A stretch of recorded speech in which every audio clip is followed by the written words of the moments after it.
நிகழ்ச்சி நடக்கையில் அது நடத்தக்கூடாதுன்னு உள்நோக்கத்தோடு அது செஞ்சுருக்காங்க. அதுக்காகத்தான் இது ஒன்றும் தயாரிப்பாளர்கள் மத்தியில் மரியாதை குறைவாயிடும். இது ரொம்ப அவமானகரமானது. எங்களுக்குள்ள சண்டை இருக்காது. போட்டு உடைச்சிருந்தா தப்பு. அது காவல் நிலையத்தில் இவங்க முன்னாடியே கொடுத்துருக்காங்க கடிதம். கொடுத்தா அவங்க பாதுகாப்பு தராமல் அதை ஊக்குவிச்சிருக்காங்களா என்னன்னு தெரியல. அது திறந்து இப்போ ஆஃபீஸை பார்ப்போம். இல்லாட்டி நானே இப்போ உடச்சிட்டு மற்ற வேலையை பார்ப்பேன். பல வேலைகள் இருக்குது. நான் கேட்டுக்கிட்ட மாதிரி பல பிரச்சனைகள் இந்த திரைப்படத்துறையில் வெறும் இதில் எத்தனை மீடியாக்கள் காட்டுறீங்கன்னு தெரியல, காட்ட மாட்டேங்கிறீங்க. அதை ஸ்போர்ட்டிவாக எடுத்துக்கிட்டு ஏதாவது ஒரு மீடியா நல்லா இதை ஒரு விஷயத்தை சொல்லலாம். இது அதோட தொடர்புடையது தான். அரசு நிர்ணயித்த 120 ரூபா 60 ரூபாய்க்கு மேலே ஒத்த பைசா வைக்கக்கூடாது. இந்த புக்மை ஷோவுக்கும் 10 ரூபா 5 ரூபாய்க்கு மேலே வைக்காமல் பண்ணணும். மக்களை ஏழைகள் ஆக்கக்கூடாது. மக்களை பணக்காரர்களை ஆக்கணும். வசதியானவங்களாக என் மக்கள் ஆக்கணுங்கிறது என்னோடய நோக்கம். அதை நான் சொல்லியிருந்தேன். அதை செயல்படுத்த வைப்பேன் உங்களோட ஒத்துழைப்போடு.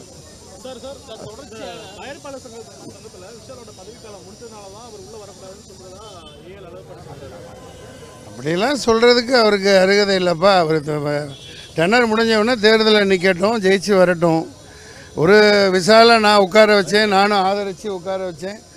நான் ஓட்டு கேட்டு உட்கார வச்சேன். ஒரு இளம் ரத்தம் வேலை செய்வாருன்னு ஒரு சில, அதாவது இந்த கேபிள் டிவியில் ஒரு விஷயம் நடத்த போகையில் இவங்க ஃபோன் போட்டு அதை செய்யாதீங்க, கொடுக்காதீங்க, இந்த மாதிரியே காலை இழுக்கிற வேலைகள் தொடர்ந்து நடத்தினா யாரால் இதை நடத்த முடியும்? விசால் ஒரு நடிகர், அவர் நடிப்பையும் பார்க்கணும், தொழிலையும் பார்த்துக்கணும். இது சாதாரண விஷயம். இதை போட்டுட்டா உடனே முடங்கிருமா? எவ்வளோ பெரிய மடத்தனம் ஏப்பா! போய் ஃபோட்டோ உடச்சி போய் உள்ளே உட்காருங்க, மற்ற வேலைகளை பாருங்கள், போங்க. அதுக்கு எதுக்கு இத்தனை கேமராலாம் வச்சுட்டு போய் பொழப்பு பாருங்கள்.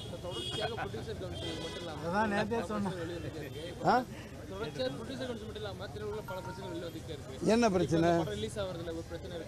பிரச்சனை இருக்கத்தாங்க செய்யும். அதுதான் தவறுங்கிறேன். பண்ண முடியும். நீங்கள் உங்கள் கேள்வியிலேயே பிரச்சனை தமிழ்நாடே பிரச்சனையில் இருக்குது. அதாவது பிரச்சனையின் மொத்த உருவம் தான் தமிழ்நாடு. இந்த அதாவது என்ன, தமிழ்நாடு ப்ரொஜெக்ட் தமிழ்நாடுங்கிற மாதிரி இதுவும் அந்த எதிராளிகளின் சரியாக கூட இருக்கலாம். இப்போ அதை விட்டு போட்டு 7 பேர் விடுதலை விட்டு போட்டு இதை பேசிகிட்டு இருப்பாங்க. இப்போ அந்த அங்கே பூட்டு போட போகிறாங்க. இப்போ அவங்க திறந்தா மறுபடியும் இவங்க போய் பூட்டினது அந்த ஸ்டெர்லைட்டை பூட்டியிருக்கலாம். நான் பாராட்டுவேன். ஸ்டெர்லைட்டை போய் போட்டேன்னா நான் ஒரு 10,000 பேரோடு போயிடுவேன். நாம் தமிழரும் எல்லாம் சேர்ந்துருவோம். ஸ்டெர்லைட்டை போட்டலாம் பாப்பா நாளைக்கு எல்லாம் சேர்ந்து. வேறு என்ன பேசுகிறதுங்கிறீங்க? அதுதான் எல்லாத்துக்கும் காரணங்க. இந்த 5,000 ரூபா 2,000 ரூபா 3,000 ரூபான்னு விற்கப்படுறது மாபெரும் துரோகம். ஒரு நடிகன் என்பவன், மகா நடிகன், ரசிகன் லட்சக்கணக்காக வச்சிருக்கிற ஒரு உச்சக நட்சத்திரங்கள் தன்னோட ரசிகனை குறைந்தபட்ச கட்டணத்தில் பார்க்க வைக்கிறவன் தான் ஒரு மனிதன். அவனை மேலும் மேலும் ஏழைகளாக்கி கோவணத்தில் இருக்கிற காசை உருவி கொண்டு 5,000 ரூபா கொடுத்து படம் பார்க்க வைக்கிறதுங்கிறது பிரார்த்தனைக்கு அனுப்புகிற மாதிரி. அவன் தியேட்டருக்கு அனுப்புகிறானா இல்லை ப்ராஸ்டியூஷனுக்கு அனுப்புகிறானா? இது கேள்வி. நான் வெளிப்படையாக தான் கேட்பேன்.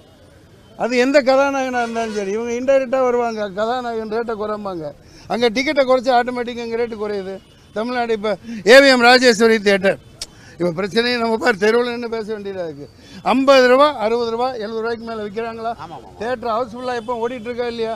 ஏழைபால மக்கள் அங்கே படம் பார்க்குறாங்களா இல்லையா? அந்த மாதிரி தமிழ்நாடு முழுக்க அந்த நிலைமையை கொண்டு வரணும். அதெல்லாம் இப்போ கொண்டு வர வைப்போம். கவுன்சில் இவங்க தனிப்பட்ட இதுன்னு இல்லை, அது இயற்கையாகவே அந்த ஒரு சட்டத்தை கொண்டு வரணும். இந்த நெட்டில் பார்க்குறதெல்லாம் தடுக்கப்படணும். இது எல்லாமே ஒற்றுமையாக இருந்தால் தான் முடியும். சிவா அவர்கள் நல்ல அனுபவம் மிக்கவர். நம்ம அம்மா கிரியேஷன் சிவா. மற்றபடி அதில் இவங்க யார் தானு சார்லாம் வரல. இவங்க எல்லாம் சரி காரணம்னா அவர் பூட்டினாரா? பூட்டலையில். இப்போ ஏன் இன்னும் நிற்கிறீங்க? போய் உடச்சிட்டு போய் உட்காரு, போய் வேலையை பாரு, போ. நான் பின்னாடி வரேன், போங்க. வேறு என்ன?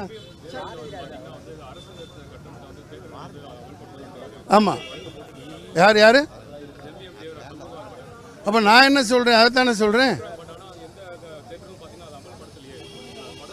அமல்படுத்தாடி தியேட்டரை போட்டுங்க. உண்மை செய்திகளை உங்கள் கண்முன் கொண்டு வரும் காவிரி நியூஸின் யூடியூப் சேனலை சப்ஸ்கிரைப் செய்யுங்கள். நொடிக்கு நொடி நாட்டு நடப்புகளை தெரிந்து கொள்ள காவிரி நியூஸ்.tv, Facebook, Instagram, Twitter போன்ற சமூக வலைதள பக்கங்களோடு எப்போதும் இணைந்திருங்கள்.